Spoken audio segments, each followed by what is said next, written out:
Now we're going to do the facings, and of course we've got it left open on this side, right?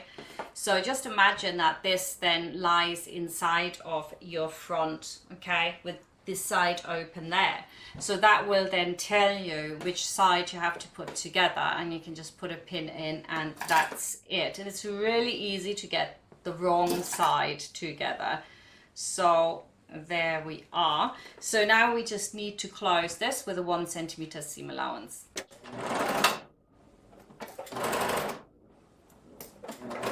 Iron the seams apart and then serge or overlock the lower edge. Now I'm going to show you how to attach the facing to the zip and also to the top edge of the pants. This is something that when you do it for the first time, it will not make sense to you. Once you've done it once, you'll go, oh, yay. So let's get started and let's have a look at how that works. So the first thing to do is just to take your facing and we're going to put it onto the side seam that we've closed. So it's the opposite of the zip, and we're just going to pin this together. And once you've put it onto the center front and the center back, you will have to shorten it a little bit. I've already done it here actually because I've also filmed this in German. You need to shorten it by about 0.5 centimeter so that it fits right next to your zip. That's usually perfect. So that's how you know. That's where it needs to sit. And then we are going to sew our facing to the zip. And we're sewing halfway on the zip, right? So you can see it here very well. We want to sit halfway. That's what we do. And then we sew that on. And then we go on to the next step, which is then going to simply just fold this in on itself and sew across it. And that gives you a really perfect finish. It's quite simple. So first step, sew it to. Second step, move your zip over so that it's right in here. So really nice where you feel that hard bit of your zip. You fold it inwards and then you just sew over it.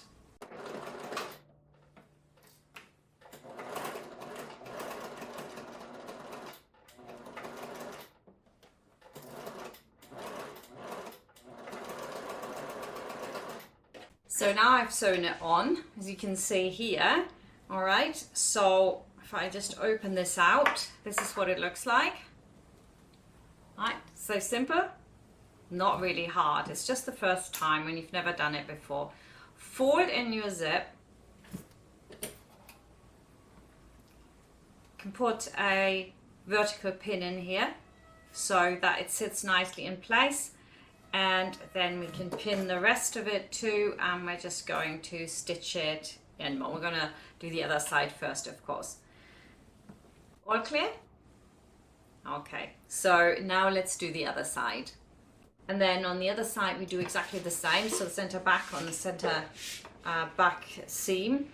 And now you can see it on this side. I haven't cut it back yet, so what I'm going to do is just simply reduce it by about 0.5 centimeter, and it sits beautiful and flat. Now I'm just going to sew that in as well.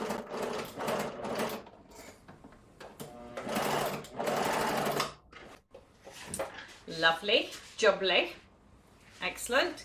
So let's have another little look at this. What do? We turn in that zip, we put a pin vertical so it holds it in place. Put another pin up on the top here. And now I can sew all of this together in one go. It really is so simple when you know how it works. 1 centimeter seam allowance all the way around.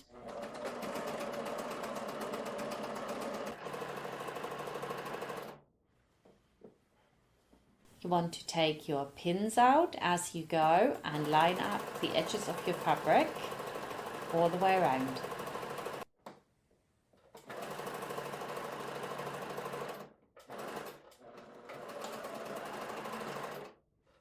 And now we're going to have a look whether or not they line up at the top.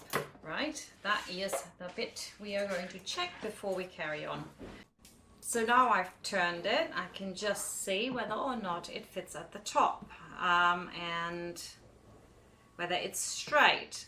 When I look at it here, I could put hook and eye in here if I wanted afterwards. So if I look at this, I think this part here goes up a bit.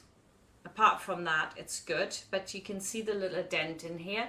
So if you have a little dent, you just pop it under the sewing machine, make sure that it's straight. I can just put this back under the sewing machine where I've had that little dip. There we go. And then it'll be gone. Now it looks great. I don't need to do anything to that. Brilliant. Right.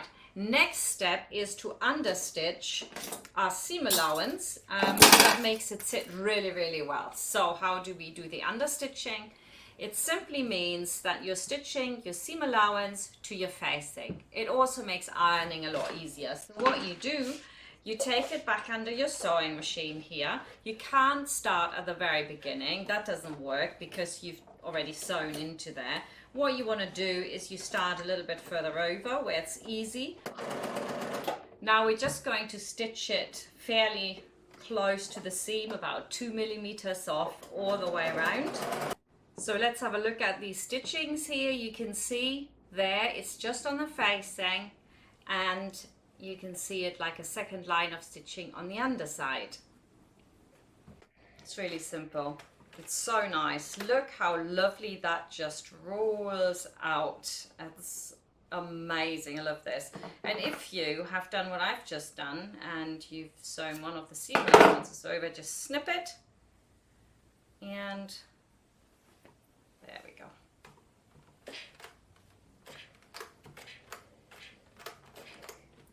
Looks really, really lovely, as you can see, but we don't want the facing to ride up, and what we're going to do is attach it to the seam here.